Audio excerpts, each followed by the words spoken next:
When I first encountered Sarah, her charisma, wit, and radiant smile instantly drew me in. We connected effortlessly, and before long, we were envisioning a shared future. After 2 years together, I proposed, and she joyfully accepted. I believed I had found my lifelong partner, but a shift began to unfold a few months into our engagement. It started with her phone vibrating incessantly. Initially, I brushed it off, trusting her wholeheartedly. Yet, I soon noticed her chuckling at texts and swiftly hiding her phone whenever I entered the room. I didn't want to seem possessive, but a nagging unease settled in my stomach. One evening, I gently inquired, "Who's been messaging you so often?" She paused, then casually replied, "Oh, it's just my ex. He got back in touch recently." Her words caught me off guard. I asked why she was communicating with him, and she dismissed it with a shrug, saying, "We're just friends. Don't be so paranoid." Still, the secrecy gnawed at me. I calmly expressed that her guarded behavior made me uncomfortable.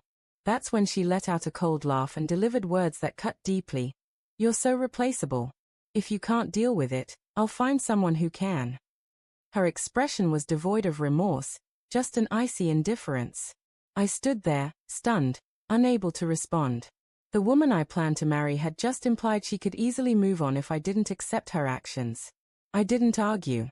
I simply nodded and left the room. That night, I lay on the couch, staring at the ceiling, grappling with how things had unraveled. Over the following days, I withdrew. I spoke to her sparingly, avoided making plans, and steered clear of wedding talk.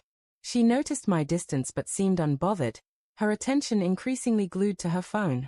I realized I needed clarity and distance to process everything. I packed a small bag and went to stay with a trusted friend, not telling her where I was headed. She didn't ask. During those weeks away, I reflected deeply on our relationship, my self-worth, and what I truly wanted in a partner. I saw how I'd overlooked too many warning signs. While away, I refocused on myself, returning to the gym, diving into work, and reconnecting with friends I'd drifted from during our time together. For 3 weeks, I had no contact with Sarah, and she made no effort to reach out. The silence spoke louder than any argument ever could. 3 weeks later, I returned, not to mend things but to end them definitively. When I stepped into our apartment, Sarah was lounging on the couch, her face registering confusion. "Where have you been?" she asked. I responded evenly, reflecting. "And I've decided we're through." Her eyes widened, and for the first time, I saw a flicker of panic. She tried to protest, accusing me of overreacting and claiming her words were meaningless. But I held my ground. "You said I was replaceable. Now you're free to find that replacement." She was at a loss for words. I collected the rest of my belongings and walked out. Weeks later, mutual friends mentioned that her ex had disappeared on her again, and she'd been sharing vague, melancholic quotes online about love lost and unappreciated value. I felt no resentment or anger, only a quiet sense of peace.